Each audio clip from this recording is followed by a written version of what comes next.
Well, all it took was a buff to KHA'ZIX's base damage Q to become one of the best junglers, if not the best jungler in the game again. Now, obviously, we are in the experience meta, right? We're not talking about ganking, we're not talking about AFK farming, we're talking about maximizing your experience and understanding how to sequence well at the same time while weaving in those grubs, dragons, as well as ganks. Now, where KHA'ZIX is interesting is that he's got two very specific styles of gameplay. Now, yes, in these kinds of metas, that's why they buffed the Q and the base damage, you want to be farming a lot more, right? You want to be taking objectives, you want to be controlling the pace of the game, and it might not necessarily show up in your KDA. We will talk a lot about that in this video, just thought I saw something in mid lane. Obviously, Talia still strong jungle and mid. However, this is the interesting thing about him. Now, we will be doing Q Evolve, as I just said, but then do you really need Profane Hydra? Question mark. On a video at the release date of patch 14.10, I said, you know, I'd be surprised if KHA'ZIX wasn't using a bit more Profane just to maximize the clear speed, because when you go against Smurf KHA'ZIXs, most of you, you're going to see them full clear a little bit, okay, full clear again, like they're really going to optimize experience, because Assassins, while they want that gold advantage, experience is just as paramount for their success. The Lee Sin, in the meantime, has started Raptors and sequence down here. Not always a fan of, you know, being super obvious, but we've got wards here, so everybody knows. Bottom lane are kind of moving into a position. KHA'ZIX is aware of this, that's why he drags the red cap into the bush. We know Lee Sin's 99% on the bottom side at this stage. And basically, here's where you have to make the tempo assessment. And you have to make it very quickly. Can I gank bottom lane here, or counter gank bottom lane here versus the enemy jungler? Can I even get into that scuttle crab position to contest it and take it? Or should I just look at the map and say, hey, no prior, I'm going back to base, and I love this. This is something I have to coach a lot to in the private Discord as well as on all the courses. You absolutely must head to Virkayu.gg. Not only do I have a free jungle improvement resource, I also have a dedicated program with jungle video courses, jungle coaching classes, a jungle VOD library, special weekly content you'll see nowhere else, as well as all of this hosted in a private jungle Discord. And if there is one thing I'm good at, it's making junglers go from low elo to high elo, as seen by the great number of success stories from the end of last season and already the beginning of season 14. So to climb faster than everybody you know and to jungle diff every game you play, head to Virkayu.gg or click the link in the description below. Just with people, listen, don't hedge your belief here. Don't, like, listen to your gut, right? Because a lot of people think, okay, look, you know, no prio, bot lane sagged in, Lee Sin's gonna be on here 99%, you know, maybe I should just, maybe I should see something. No. Believe in yourself here. Okay, go back to base, go top scuttle. Try and control that, and obviously get the refresh of your sequences. Keep it real simple, because if the enemy jungler, and then most of you MMRs, they'll do this, ganks the bottom lane here, you get to maybe steal his Raptors. Now, Lee Sin's obviously going to try and do something in this environment here. KHA'ZIX will show up with two long swords, which Lee Sin will not have. Now, Lee Sin does snack that away, but we're okay with this contest, right? This is very good from the Lee Sin. He knows as soon as KHA'ZIX doesn't show up in the bottom scuttle, that KHA'ZIX has gone to the top side. And this is exactly the environment I'm talking about. Because we all love to rush Ghostblade. We have to wait decent amount of time here for this grump, actually. But this is what's interesting. I call this a clean 6 clear. Sorry for pausing, but it's very important to explain this. Raptors, Krugs, red, wolves, grump, blue, scuttle. Can I gank this? Yay or nay? In this case, nay. Can I gank mid lane? In this case, maybe, but preferably, because I know KHA'ZIX is resetting, I want to double scuttle in. Now, if I go back to base, KHA'ZIX will get free real estate to go in here, especially if something peculiar happens mid lane. So what the Lee Sin does is say, all right, I'm going to fall back to this one, and then I can base. What it does is it also denies a KHA'ZIX any sort of counter jungling, as you can see, and he has to wait for grump. He's got nothing else he can do. You can't dive this. Skarner has no mana. He has no mana. He's out of position. And we know that Lee Sin's in the vicinity, I hope. So, I hope we'll keep an eye on this. But now this trade is obviously beneficial for us, and Lee Sin will have to go back to base or risk a 2v2 where he has no item advantage. So, the Lee Sin probably expects the KHA'ZIX to keep sequencing down. And I think if you looked at this lane, and this was totally ungankable, then that's definitely what you're doing, right? But when it is gankable, it's okay to invest a little bit of time onto this. Now it's warded, but I'm not a fan of this much time for most MMRs, all right? Because you've got to have your top laner believe in you and know what they're doing to a certain degree, right? I know a lot of our top laners here are, well, guess I spoke too soon, but we do get the gank off. Now, what's important about this position for the KHA'ZIX is that we are focusing on a fast level 6, and that for me here is not a fast level 6. So if you can assess, look, this is ungankable, keep going down, full sequence. And that's where that Tiamat and the Profane does a lot of good juice, right? Because now the Lee Sin will know, hey, at 28 CS and no Scuttle, that you will be going for your Wolves and then your Raptors. Now the Blitzcrank here has understood this. The Lee Sin will have that advantage plus a pickaxe, which again, that is, yes, an advantage. Knocked up, silence, hooked, beautifully done. There's a wood hop eventually. Well, not wood hop, but human hop, champion hop. So what KHA'ZIX has done here is compromised his overall experience gain. And what Lee Sin has done well is maximized it. And if you don't have ganking angles or ganking opportunities, it's better to do what Lee Sin has done now. This is very much a great way to play the game, right? 6 camps, first rotation, back to base, take the bottom quadrant. Now you can contest and take this, gank this, whatever the hell you need to do. Counter jungle, as we saw, the Lee Sin was only infested by the Blitzcrank and the KHA'ZIX because everyone is high yellow and they understood that's what he wanted to do. But in your games, as Lee Sin here, I can guarantee you if the KHA'ZIX shows up late to this gank, he's doing Wolves before Raptors and you can snack it away. But obviously you have to pay attention to those things. So this is exactly what we're looking at here. Level 5 KHA'ZIX, level 6 Lee Sin. It's also not late level 6 for Lee Sin, but it's average, right, for high speed. Average for high speed. It's good overall, but I do think we can get faster if we're more deliberate with our pathing. So, from KHA'ZIX's perspective, now you're noticing, wait a second, he went serrated Dirk, yes, because why do you only have to go Ghostblade? Why do you only have to go Profane? And that's the question that this player wants to ask. Now, we're going to see exactly how he does it and how he goes through with it.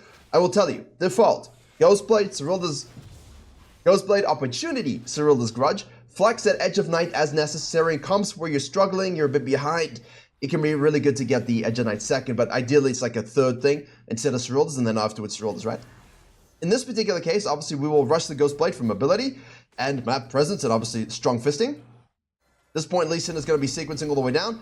Skarner says, yo, what's up? And that's where KHA'ZIX uses the art to get in position, Q mid-air. Thank you so much for your contribution. Let's shove this out. The Void appreciates, the Void remembers, and the Void always pays its debts. KHA'ZIX now is obviously going to be on this side, and Lee Sin's going to take the dragon. So there's a lot going on here from the KHA'ZIX's perspective that isn't exactly how I would want to jungle. The Lee Sin, though, I do like what he did. He basically said, look, I got winning lanes here, winning positions. Let me use it to maximize my experience to get the objectives. Great, that's exactly what you meant to do. If you can counter jungle with that, do it. The KHA'ZIX, on the other hand, I do feel like a time invested top lane, it's fine to get ourselves fed, but you gotta ensure that you are falling back nicely and that you're primed for a spike. So, at this stage, Lee Sin has been able... This is also an important note. Let me get back to this after this gank here. There you go. There's... Anyway, so he does the dragon here. We do the fisting down here, but look at this.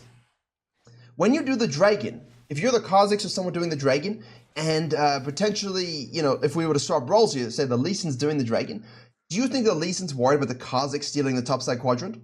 No, because the topside quadrant isn't up.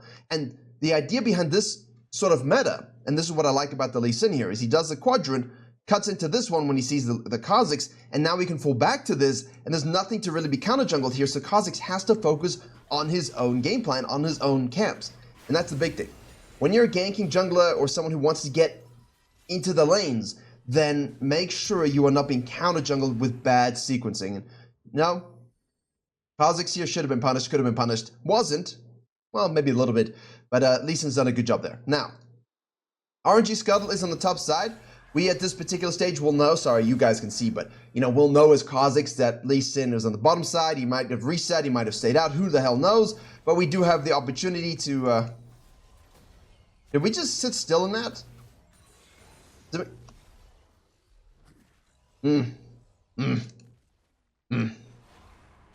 See, the ganking assessment needs to be spot on, but I mean, obviously Skarner top lane is a bit obnoxious, but it's a Vayne, so she deserves all the pain in the world. We don't know where Lee Sin is. Obviously, he does reset here. We see that. Once we see him there, boom. You press tab, you see Eclipse, you know the guy went back to base, which means you know explicitly that he will go up to the Krugs unless he decides he wants to gank mid lane, and you have a ward on that one.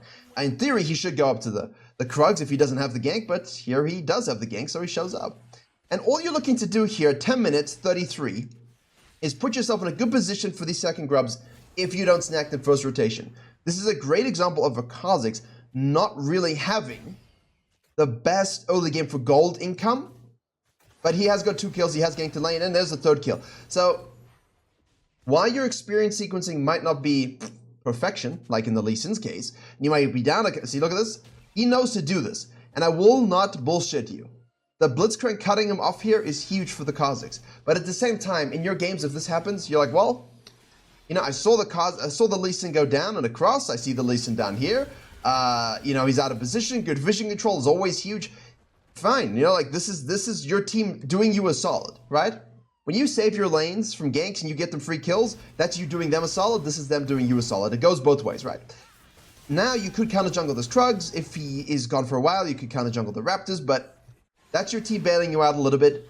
I would expect you at this stage to be ready to lose your whole red side quadrant. If that is the case, and you're in this situation doing these, it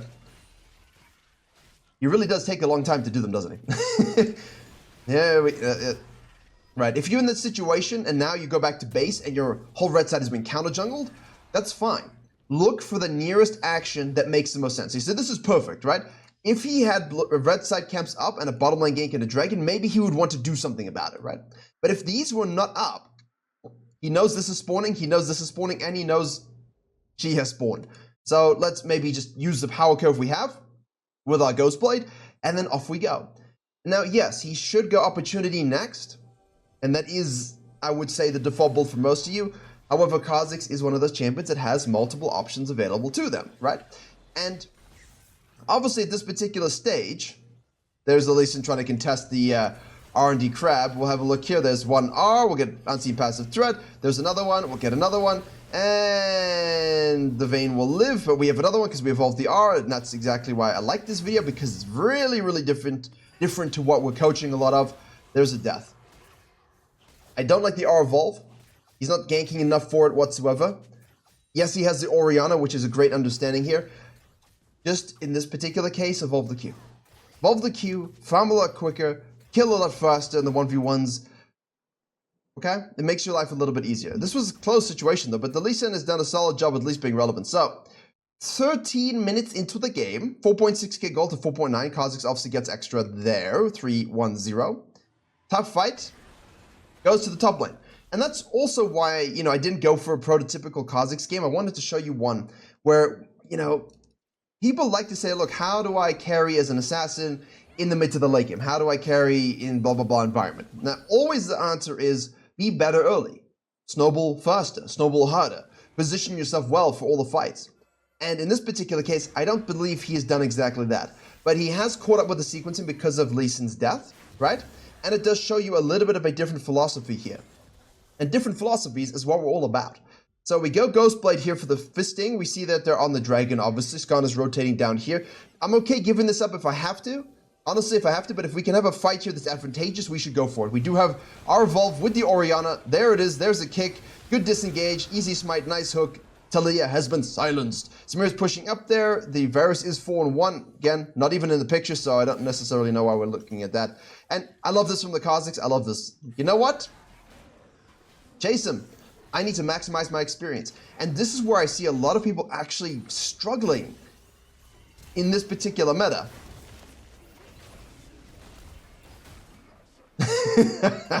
You know, Lee Sin isn't doing very, very well, but there's a KHA'ZIX. We'll see what he goes with second here. I would assume he's going to go with the W, but let's have a look. With the Tiamat, like, there's not a lot of synergy with the ideology here. Look, I think ultimately with KHA'ZIX, yes, there is a way to play a lot of different styles. We know that. But I think categorically what I said with Q Evolve is going to be your best bet. Now, if you are someone who says, look, let me go for the Ghostblade, Q Evolve or whatever, for the early fighting, there's a W. Oh dear, that's a lazy base. That is a lazy base. And you die. Unseen passive threat from R1. Thank you so much. Go on. Sorry, not R1, just existing. So, yeah. The point I'm trying to get at, eventually, because stuff keeps happening here. Thankfully, he's going back to base. He should finish Profane. It's clunky to build and it doesn't feel great, but the experience now in the game at level 9 camps is where it's juiced, right? Level 8 camps, actually. This is when you as a jungler want to really be cycling, okay? Because you're going to have a lot of downtime. up and down, clear the quadrant into the enemy jungle, take their jungle, move around, farm. The mid-game farming spike is massive. So if you can figure out your early game and have it be a bit more successful, having a profane or something like this in this phase of the game is gigantic for quick rotations in the mid-game, and also, if you're struggling, catching up. Goldemount now 6.9, he's got an 1100 gold lead from this dragon fight and these cleanup kills, and now Lee Sin is compromised. He was doing such a good job, he made a silly mistake going for counter jungling when it was warded up and not paying attention to prior. Here's KHA'ZIX, there's the Orianna combo, and that's also why we love that. Woo. That is a little bit monstrous. Pro play enjoyers from back in the day will know exactly what that is. We have no more. Unlucky. There is the Skarner, hits the hook, that's a W. Nice slow on both targets, actually. Should be dead Vayne as well. Whoa, nice dodge there, good flash. KHA'ZIX go around the wall. He does have blue pet as well. So a lot of mobility on this particular evolve pathway. And this is where you see the profane do juice. You see the R-Evolve do juice. But the question I always have to most players is, are you able to actually play around your team in such a way? Are you actually able to get to a phase in the game where you can still carry? And I am always reminded of my own gameplay. In Season 7, I'm playing Echo in the mid lane. And I played him jungle and mid. And I had this great KDA, like sexy KDA, honestly, like 937, you know, a top, what was it? I don't know. It was like back in the day, I don't know what the ranks were, you know, top 0.4%, Diamond 3, Diamond 2 plus, what would be like Masters 200 now, something. Anyway, point was, back then, still a learning little guy in the mid lane, I couldn't figure it out. And eventually what I realized was I was snowballing at my own pace, ignoring everybody else. And by the time I was ready to pop off at 17, 18, 19 minutes, well, my team was so far behind, it didn't matter. I was playing too selfishly. And as a jungler, it's okay to farm it up and sequence it up early. As long as you're getting in those lanes a couple times, as long as you're controlling objectives, you will be strong enough to help your team. That's what this meta is all about. But I do feel like we'd be in a better position for that. That was a smooth steal. I feel like we'd be in a better position for that with a more Q-evolved pathway for general population instead of high elo. Just my personal opinion here. Because of the farming meta, or at least sequencing meta, I think it's going to help you pre-14 be in a better position than this guy was. Even though he was fine, a lot of it was just clean up top lane, right? Like, they could have easily been 0 ganks top lane, and we know that. You guys know that as well. But now, obviously, we have used the profane beautifully. Let's be honest here. The profane usage, once he got it, the Tiamat, he has been rinsing camps, counter jungling, sequencing up and down, moving to fights quickly. That's why I would advise, if you are someone who is in a bit of a game like this with losing lanes or compromised lane. Vayne is a champion of all time. I think it'd be a great way to actually just rush the profane. Now, again, that's not an objectively, hey, rank 1 strategy. Well, you could do it. It's more, if you are someone who's going to Q-evolve and do monsters and farm a little bit and basically sell your lanes out, but be strong enough to win early enough in the game where, you know, they're not too far behind, then you can do that. But I do feel like Ghostblade is just too good. You know, we have the Dark Harbor's room page in this particular game. I think that's fine. Like, there's nothing wrong with that whatsoever. And with First Strike being nerfed to get next patch, you're going to be in a good position. But the Lee Sin, this is a great example of doing exactly as I would expect you to do in this kind of game early, and then compromising with bad decisions, and doing a little bit rough early, doing a good job at least ganking the lane that you wanted to spam gank. But then KHA'ZIX turned it up in the mid-game, end of the early game, and Lee Sin turned it down.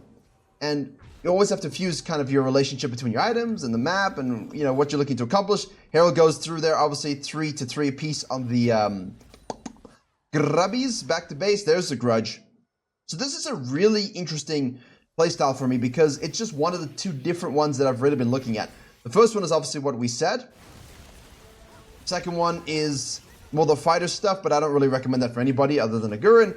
And over here we go back to base with a shove, which is obviously not always the best idea as long as you can get back there. Huge damage! And there is, of course, the Talia. We're going to reposition again with the R-Evolve, which is a really useful tool in this particular comp here, but that's the risk, right? When your bottom lane is being shoved up and your team are shoving up and you decide to yeet back to base, if you have to go back to base, you have to go back to base, you know? C'est ça. That is it. That is the way. And if your team die, they die.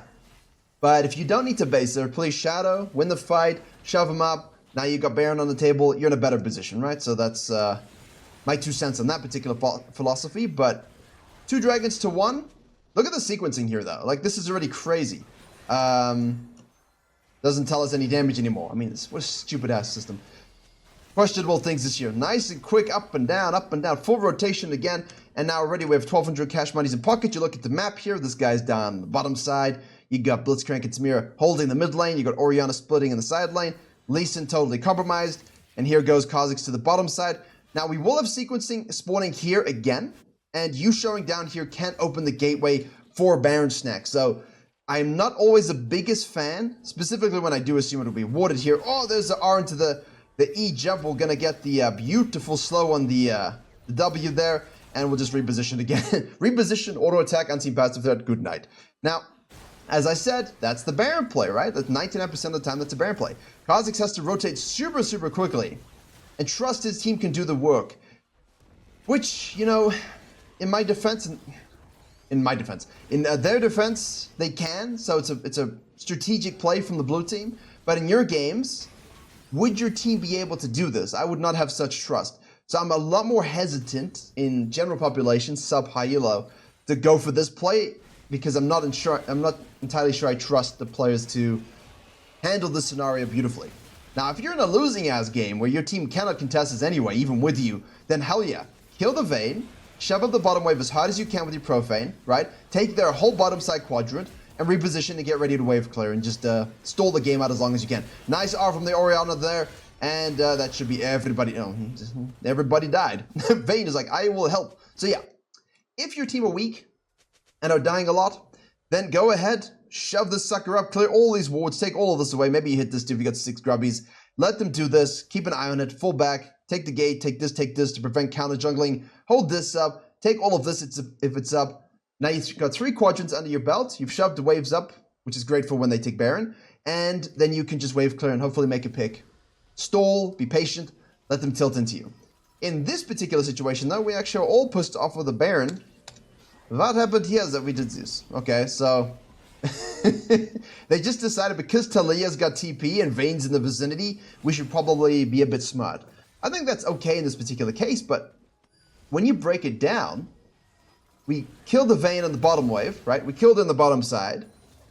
For what? We got some kills.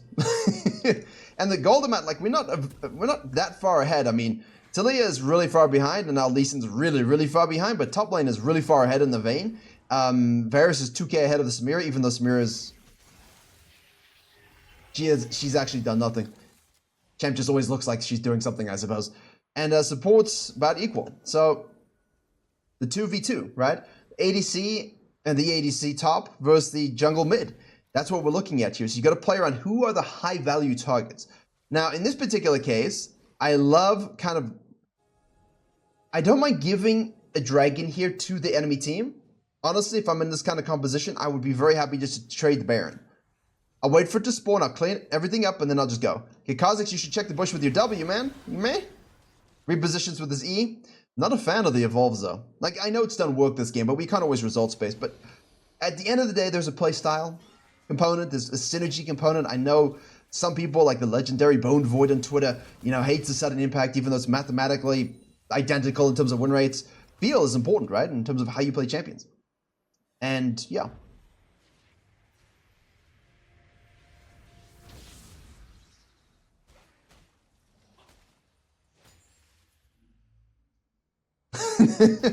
You know, spellbook. It's a rune that exists. I don't know why, but there you go. Very useful, what we just saw. Very, makes me want to use it. So you see the Skarner ult there? I hate that. I think that's an absolutely miserable failure. Because, honestly, I think the rework's a failure at this point because, you know, you build one way, basically. 1 or 2 ways. Tanky, you do a lot of damage. And the aspect about it before was you could build tanky, max E, you could build max Q with Trinity Force, you could have the hybrids, like you had real tank fighter and then high DPS fighter alternatives with runes, with champion maxes, with items. It was great. Now it's really one-dimensional, and the one thing that's just massively changed for the mind is the ult. In Spirit, this is not the same ult at all, because you'll be able to gap close and use it. His problem was you could be kited. Now you have E, I can't be kited as much, so why can't my ult be point and click? Like, sacrifice damage on the Q and the W so that my ult can be point and click again as a engaged player, as an engaged champion. Like, where Vayne's used to be afraid of Skarner, now they can dodge him. KHA'ZIX shows up and says, yo, Vayne overcommits because it's an ADC, and this is exactly what I'm talking about every single time. You notice how we had a lull in the action. There's the reset. That's why we like the E-Evolve. It's always fun. Whoa, Talia. This is what we're talking about. Chill. Let them tilt into you. Let them become impatient. If you have the winning comp, then you don't need to worry too much about it. Now, here, no waves, so we should do the Baron, which, of course, they will do. And then we will, this particular stage, we got 2,200 in pocket. I don't think we need to base. There's not much more we can do. Edge of Night, huge. I honestly think this build is interesting. I would try it with Q-Evolve, but I like this. This would suit me. If I was actively playing KHA'ZIX right now, you know, I would really enjoy. Like, see, I don't know where the R-Evolve is really beneficial in that particular environment. You know what I mean? Like, I feel like the range and the cooldown reset on the Q is way more valuable. So, just my 2 cents. My 2 cents. You can listen or not, up to you. This obviously clearly works, but I do feel like the early game is too weak, right? I feel like it's too weak, and I feel like your sequencing needs to be more like the Lee Sins, and then fuse the ganking you did as KHA'ZIX with the sequencing of the Lee Sin, and I think you got a nice tight package. First level 6 is KHA'ZIX, first level 6 is Virkayu, Lee Sin, everybody. Beautiful hook, although I don't know why you're in a position to die. And now KHA'ZIX decides to go back to base again for the Eclipse. At this point, you can build whatever the hell you want. Shove it down with Baron. Orianna's ult is still down. KHA'ZIX can get in the backline there. Beautifully done. E resets are the montage play. W into the reset, into the reset. The Bronze Vex doesn't get better than that one. Huge game. 21-1-6, 17,000 gold. Not because of the first phase of the game. That was a little bit anemic. But the next phase, the sequencing with Profane and Tiamat, very interesting. And he used, obviously, the R-Evolve very, very well for most of the game with the Orianna. So, try it out. Ghostblade, Opportunity, Cyrilda's with Q-Evolve into W. That's always your best bet. If you want to go for more fighter stuff, don't really recommend it, but you can R-Evolve there as well. If you want to rush Profane and just farm with Q-Evolve, you can do that as well. But remember what I said, you got to be hands-on at least. You can't be the only person in the game. And finally, try something like this with R and Q-Evolve. See where you land. It's basically 4 or 5 different ways to build KHA'ZIX, all strong as hell. Cyrilda's Grudge getting buffed next patch. See you in Virkayu.gg.